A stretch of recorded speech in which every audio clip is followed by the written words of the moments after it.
Hello and welcome everyone to another weekly market commentary from StashAway. With us, of course, our Chief Investment Officer, Freddy Lim. Hey, Freddy. Hey, guys.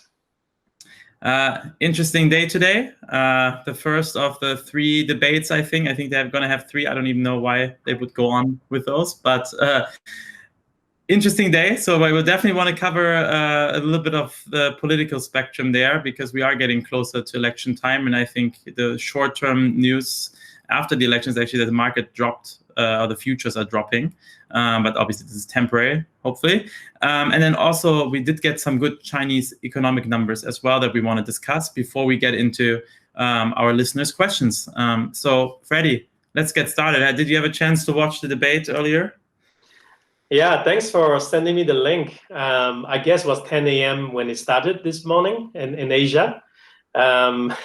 It's quickly descended to be a chaos because there's been a lot of name callings and insults that were traded between Joe Biden and Trump. My take is Joe Biden seems to find it difficult to get any messages out of his mouth, while President Trump took a bare knuckle approach to the debate, constantly disrupting and spinning false facts. So it is a shame, and we're going to see two more of that debate. Like you said, it's three. We just done one. More importantly, I think attention is going to now start to shift more towards the Supreme Court nominee. It was widely said that the nomination is going to be a very key to swinging a decision on the vote, on the elections voting, if any issues arises. So I think Trump's nominee is Amy Coney Barrett, and Democrats is squarely focused on whether she will recuse herself if there's any controversy about the election, that if she would abstain from voting. So that you're going to hear a lot. Yeah. Do you think that makes any impact though on markets at all, or is this more like noise in the background that the market doesn't really think about?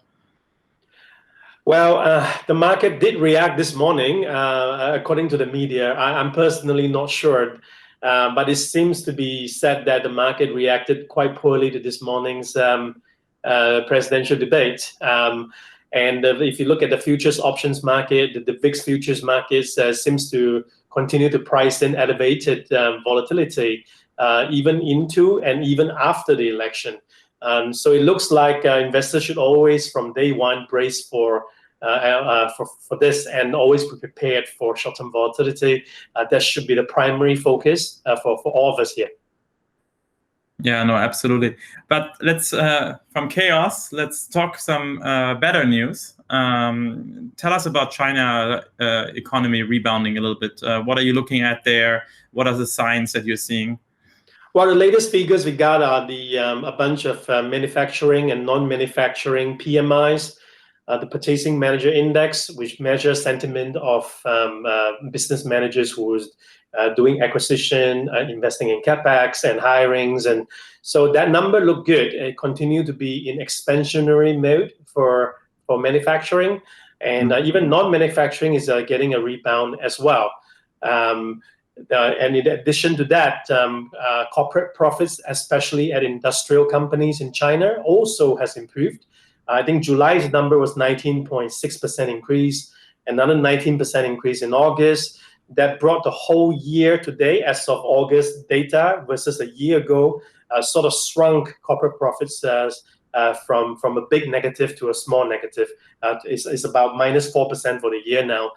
So these things are really rebounding in China. Overseas demand are coming in, and it's more than what's been produced. So it seems like China's trade engine is restarting again. Okay, no, great. And then, but having said that, is there any negative news, or is the recovery going well for everyone in China, or is it, just on the, higher income brackets? What's the rest of the country look like? Well, I think looking at the stickiness in the unemployment data, which has risen from a low 3% to 3.8%, and that number tends to be stickier, it's harder to bring it down. And we haven't seen that number improve at all the whole time. So one criticism people have for China's rebound is that you're leaving 60% of people behind, mainly the workforce behind. I think there's still some work needs to be done there. But at least the businesses are doing well, the PMIs are doing well. It gave them a lot of breathing room to manage the economy going forward. So there's a lot of good news, but there more needs to be done on the jobs markets. Yeah, and I think that's a number that people in the other countries will look for as well, right? As we get on with the recovery going through the year.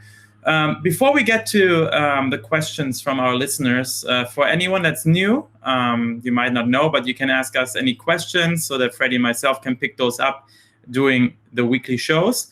Just feel free to put them down in the comment section below the video so that we can catch those. Freddy, we did get a question from someone, and he's asking, may I know the reason behind IJR selection all portfolios instead of broader ETFs such as IVV or VOO? So he's basically talking small cap versus more like an S&P 500 ETF. He's saying small cap has been underperforming the past decade, so shouldn't we capitalize on large cap growth stocks at this point in time? Well, small cap, along with the broader markets, there are ETFs available on our platform. It's part of the investable universe that we look at. And not all portfolios would use small caps. Small caps are generally reserved for higher risk portfolios because small caps is higher risk. It did not do so well, but it depends on the time frame. If you really look at the data since year 2000, small cap has actually massively outperformed the broader markets, but it comes with it a huge amount of volatility. So like I said, again, it's really reserved only for the highest risk point on our platform. Not everybody would use it. The algorithm looks at it based on valuation and based on the economic factors. So in a recovery situation, small cap tends to outperform, right? But it is reserved only for the highest risk points. Yeah, no, very important point to make there, Freddy. Thank you. Again, so if you want to have questions featured over the next few weeks, feel free. We always look forward to getting them from you guys and interact with you. Before we wrap it up, there's a couple upcoming seminars, webinars, of course, right now. Still, for Singapore, we have an Ask Me Anything. It's about investing using your SRS funds. That's actually on the 6th of October, 7 p.m. Link are in the show notes below. And for Malaysia, we also have a personal finance basic seminar on the 7th of October, 6 p.m. And again, link is in the show notes below to sign up. Otherwise, you can find more information on our website and under our Academy page on there. Freddy, thank you again for being with us. Very great. We'll see how this election thing is going to turn out, and hopefully we don't have to talk too much more about it. I think it's 5 more weeks, and then hopefully we'll get a winner in one form or another, and we can concentrate more on the economy and more important things in life and move on, right? Yes. Thank you so much, and everyone else will be with you again next week. Bye-bye. Subscribe to our YouTube channel to get notified whenever we have new content out for you. Also, don't forget to download the StashAway app. It's available in the Apple App Store as well as the Google Play Store, so you can start on your financial journey right now.